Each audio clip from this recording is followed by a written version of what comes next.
अस्सलाम वालेकुम। मैं हूं मोहम्मद हमाद तारक और मैं यूनिवर्सिटी ऑफ एग्रीकल्चर फैसलाबाद में फ़ाइनल ईयर का स्टूडेंट हूं। तो मेरे साथ मेरे एक फ़ेलो हैं। तो आज यूनिवर्सिटी के बारे में आपको कुछ नसीहत की जाएगी, कुछ रिस्ट्रिक्शंस के बारे में बताया जाएगा कि नए, क्योंकि ये वीडियो का बनाने का ये मकसद है कि जो जूनियर्स आ रहे हैं ना, उनको यूनिवर्सिटी के बारे में थोड़ा सा गाइड किया जाए। तो सबसे पहले हम आफाक भाई से इनका इंट्रोडक्शन लेते हैं। जी अस्सलाम वालेकुम आफाक भाई। जी वालेकुम सलाम। मेरा नाम आफाक अशरफ है और मैं ज़री यूनिवर्सिटी फैसलाबाद में डिपार्टमेंट ऑफ एग्रोनॉमी का फ़ाइनल ईयर का स्टूडेंट हूँ और मैं इस वक्त 7th सेमेस्टर में। सबसे पहले ये चीज़ बताएं कि ये यूनिवर्सिटी कब वजूद में आई।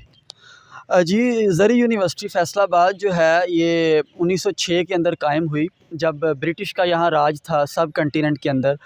तो यहाँ कहत साली थी। कहत साली के पेश नज़र जो हुकूमत थी ब्रिटिश गवर्नमेंट, उसने ये समझा कि क्यों ना एक ऐसा अदारा कायम किया जाए जिससे फूड सिक्योरिटी और जो दीगर मामलात हैं उनसे जो नबर-दज़मा हो रहा है उसको कंट्रोल करने के लिए ये हुआ था। और इसके अंदर जो दो मैं बताता चलूँ कि ज़राअत के अंदर दो शोबे होते हैं जो इसके डिसिप्लिन है। एक को शोबा हैवानियात कहते हैं और एक आता है प्लांट का, जिसके अंदर खेती बाड़ी जिसको कहते हैं। तो प्लांट साइंसेस के अंदर फिर फर्दर आ जाते हैं जिसमें डिपार्टमेंट ऑफ एग्रोनॉमी है, पैथोलॉजी है, एंटोमोलॉजी लाइक, और हैवानियात के अंदर वेटरनरी साइंस और डीवीएम के जो डिसिप्लिन है वो आते हैं। तो यूनिवर्सिटी में आके कुछ लोग हमें बताते हैं कि सीजीपीए इतना होना चाहिए, इतना नहीं होना चाहिए। अगर ये इतना सीजीपीए होगा तो लेके आगे जाके इस फील्ड को आप चूज़ करोगे। तो इस चीज़ के बारे में थोड़ा सा हमें गाइड कर दें। जी, आप जब यूनिवर्सिटी में पहले आते हैं, अगर हम फैसलाबाद ज़री यूनिवर्सिटी की बात करें तो यहाँ आप 4 सेमेस्टर्स के बाद अपना मेजर रखते हैं। तो मेजर में आप अपनी जो पसंद की फ़ील्ड होती है वो रखते हैं। इस हवाले से जीपीए जो है वो मैटर करता है। ये डिपार्टमेंट ऑफ एग्रीकल्चर की हम अगर बात करें, इसके अलावा जो बाकी डिपार्टमेंट हैं वहाँ खैर मेजर का तो नहीं होता, लेकिन जीपीए मैटर करती है। ये तो हम जानते हैं कि जो भी हम आगे जाके फ़ील्ड चूज़ करते हैं तो उसके अंदर जो टॉप के लोग होते हैं उनको प्रेफर किया जाता है। इस हवाले से जीपीए मैटर करती है। अलबत्ता जीपीए कोई ऐसा सर पे बोझ नहीं रखना चाहिए कि अगर जीपीए ना आए तो हम ऐसे लोगों को ज़ाती तौर पे जानते हैं as a student of final year, जो कि इस वक्त वेल सेटल्ड हैं और जो हमारे एग्रीकल्चर के जिनको गुरु समझा जाता है, तो वो इतना जीपीए उनका ख़ास नहीं था। और अगर बंदा रूटीन की मेहनत करे तो ईज़िली जीपीए ले सकता है। इसके बाद मैं आपसे ये चीज़ पूछना चाहता हूँ कि इधर यूनिवर्सिटी में, क्योंकि मुख्तलिफ़ यूनिवर्सिटी हैं, जिस तरह अभी आईयूबी वाला सीन भी हुआ है, तो इस चीज़ में इस एग्रीकल्चर यूनिवर्सिटी का क्या सिनेरियो है? इधर इस यूनिवर्सिटी में पढ़ाई का क्या माहौल है? टीचर्स के साथ आपका बिहेवियर किस तरह होता है? टीचर्स का आपके साथ बिहेवियर किस तरह होता है? स्टडी आपको किस तरह टीचर्स रेगुलर क्लासेस लेते हैं, या इसके बारे में थोड़ा सा काइंडली बता दें। जी, जो हालिया सूरत हाल आपने आईयूबी का तज़किरा किया, देखें जो हमने यहाँ पे ज़ाती तौर पे ऑब्ज़र्व किया है बतौर स्टूडेंट, गर्ल्स यहाँ पे 100% सेव, उनको मुकम्मल सहूलियात यहाँ पे मैसर हैं। और मेरे ऐसे कई फ़ेलोज़ हैं कि जिनकी सिस्टर्स जो है वो साथ उनके यहाँ यूनिवर्सिटी में पढ़ती हैं। तो इस बात की वाज़ेह दलील है कि वो इस बात से मुतमिन हैं कि वो यहाँ सेफ़ फ़ील कर रहे हैं। और दूसरा, अगर हम इन्वायरमेंट की ओवरऑल बात करें तो यहाँ स्टडी वाइज़ भी बड़ा अच्छा है। हर बंदा आपको पढ़ता नज़र आता है। लाइब्रेरीज़ जो हैं वो यहाँ आपको ओपन मिलती हैं। तो एक बड़ा, मैं अपने ज़ाती राय में तो बड़ा अच्छा इन्वायरमेंट पाया। अब हम लोग हॉस्टलाइज़ के बारे में थोड़ा सा पूछ लेते हैं। कुछ बच्चे इधर हॉस्टल लेते हैं, कुछ लोग हम डे स्कॉलर होते हैं।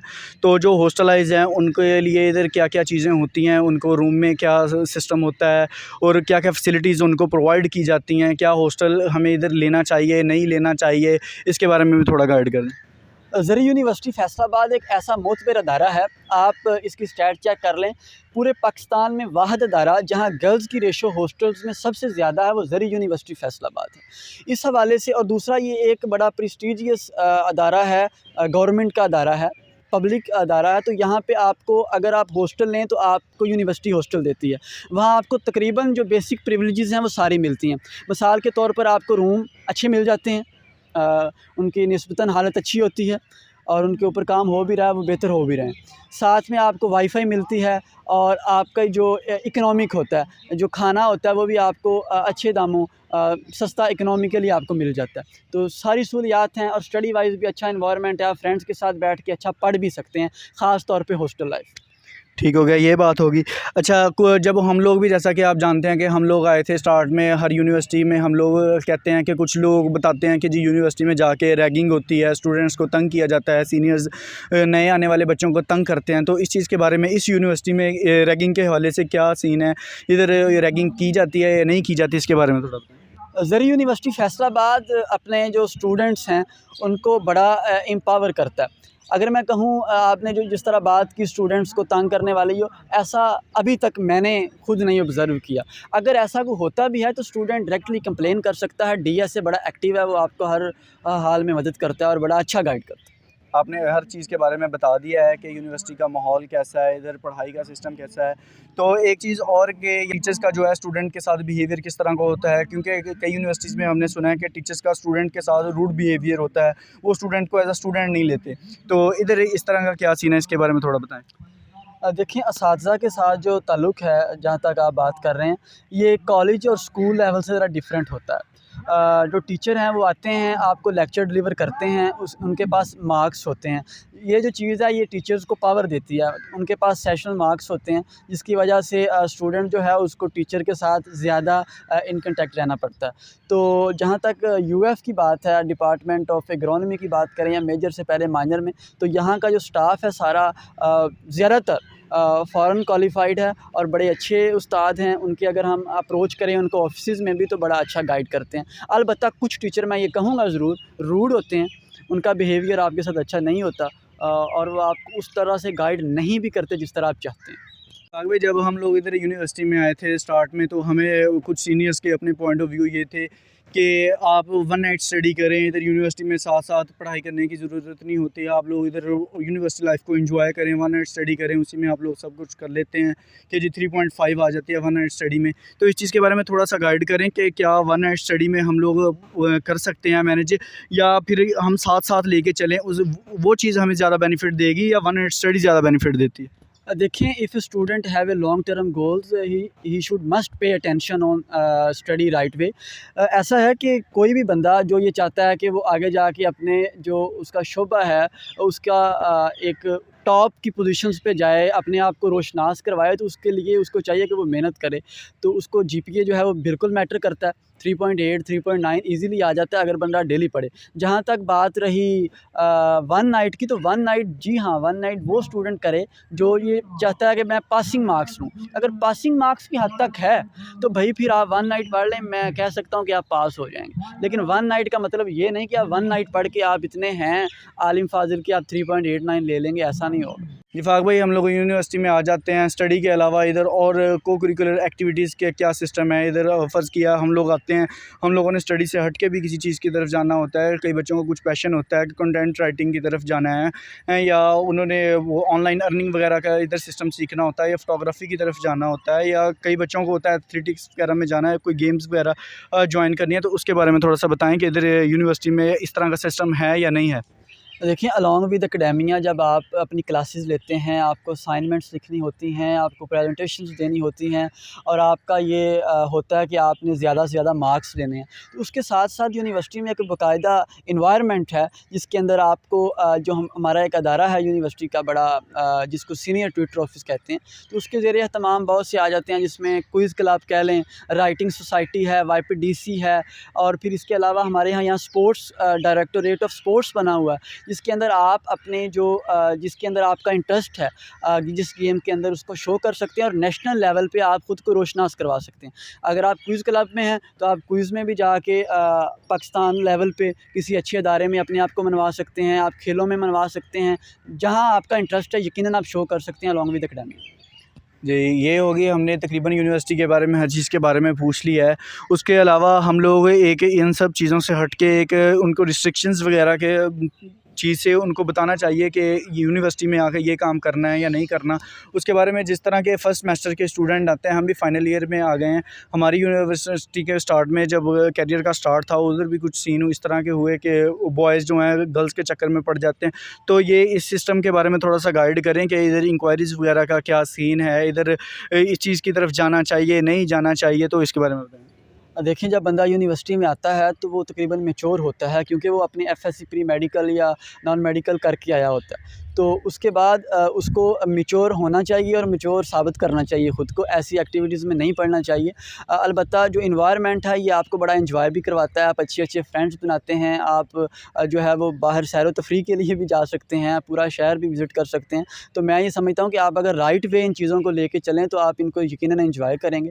और जहाँ तक तज़किरा है इन रॉन्ग डूइंग्स का, तो इनमें मैं कहता हूँ नहीं पढ़ना चाहिए ख़ास तौर पे। ये तो ठीक हो गई आपकी बात कि इन चीज़ों में नहीं पढ़ना चाहिए। फ़र्ज़ किया कुछ बच्चे आ जाते हैं, वो इस चीज़ में पड़ जाते हैं, ठीक है, बाद में उनकी शिकायत वगैरह चली जाती हैं या डीएसए ऑफिस इनको इधर बैठे कहीं पकड़ लेता है, तो उसके बाद उनका क्या फ़र्दर प्रोसेस होता है, उसके बारे में थोड़ा सा बता दें। देखें, जो हमारी यूनिवर्सिटी होती है हमें ग्रूम करती है और हमें प्रोफेशनल बनाती है।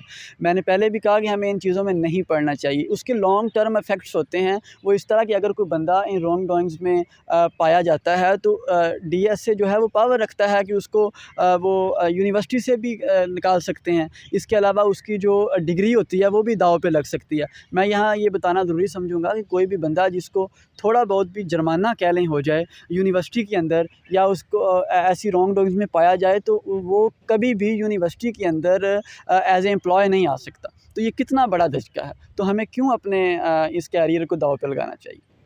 इसके अलावा जब मैं इस चीज़ के बारे में गाइड करना चाहूँगा कि इसके अलावा जब बंदा यूनिवर्सिटी में आता है या इस तरह के चक्कर में पाया जाता है, या अगर जिस तरह आफाक भाई ने बात की कि अगर ज़रा सा भी जुर्माना हो जाए, इसके साथ साथ अगर फ़र्ज़ किया आपकी कोई स्कॉलरशिप लगी है, इधर काफ़ी स्कॉलरशिप्स वगैरह आती हैं, सास एचईसी वगैरह की, तो वो आपकी कैंसिल हो जाती हैं। वो इंक्वायरीज़ के चक्कर में वो आपको कैंसिल हो जाती हैं। अगर कोई आप मज़ीद इस चीज़ के डीप में जाके आप पकड़े जाते हैं तो आपकी यूनिवर्सिटी से एक्सपेल कर दिया जाता है, आपको डिग्री इशू नहीं होती। तो उसके बाद आफाक भाई जब हम यूनिवर्सिटी में आते हैं तो इधर कुछ तंजीमें वगैरह होती हैं, जिस तरह पंजाब यूनिवर्सिटी में जमीयत वगैरह तंजीम है, इस यूनिवर्सिटी में इन तंजीमों वगैरह का क्या सीन है, तो ये इधर भी लड़ाइयाँ होती हैं स्टूडेंट्स की या नहीं, इस चीज़ के बारे में?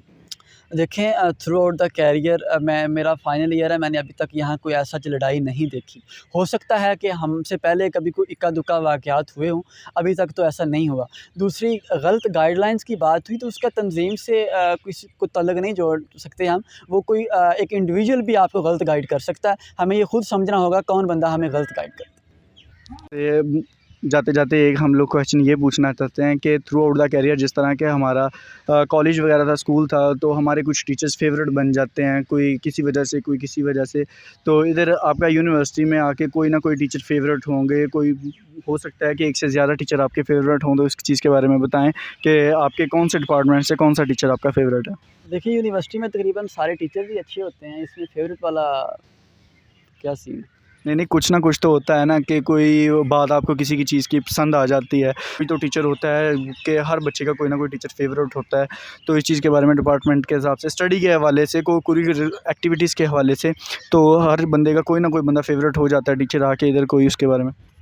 देखिए, डिपार्टमेंट ऑफ एंटोमोलॉजी के डॉक्टर ज़ैनुल आबिदीन, जिनसे मैंने माइनर में पढ़ा था, मेरी आदत है कि मैं प्रोफाइल्स चेक करता रहता हूँ, तो उनकी प्रोफाइल भी बड़ी अच्छी है और वो हम उनसे पढ़े भी हैं, बड़े नाइस टीचर हैं। और अगर डिपार्टमेंट ऑफ एग्रोनॉमी की बात करें तो doctor Hasan Munir Bajwa is my favourite. और अगर आप पैथोलॉजी की तरफ आएँ तो मैं कहूँगा हुकूमत से कहो अपने जहाज़ ढाके रात को हमारा तरा काटते। तो आपका मतलब है कि डॉक्टर अमजद साहिब? देखिए, मैंने नहीं कहा। आप कहीं ना कहीं जो इधर लास्ट ईयर के स्टूडेंट हैं, फोर्थ सेमेस्टर में, उन्होंने सबसे ये प्लांट पैथोलॉजी पढ़ी हुई है, तो उनको पता होगा कि उन्हीं का डायलॉग था। तो आपके और कोई टीचर इधर यूनिवर्सिटी में बहुत ज़्यादा पसंद हो? जी, टीचर सारे ही अच्छे हैं, मैंने फेवरेट्स क्या बता दिए। ये चलें, ये थी जी आज की हमारी वीडियो। तो इंशाल्लाह नेक्स्ट टाइम हम कोशिश करेंगे आपके लिए और मज़ीद आपके लिए इंफॉर्मेटिव वीडियो आप तक पहुंचाएं। तो आफाक भाई, बहुत ज़्यादा शुक्रिया, आपने आज अपना कीमती वक्त में से हमें थोड़ा सा टाइम दिया, तो थैंक यू। जी, थैंक यू वेरी मच।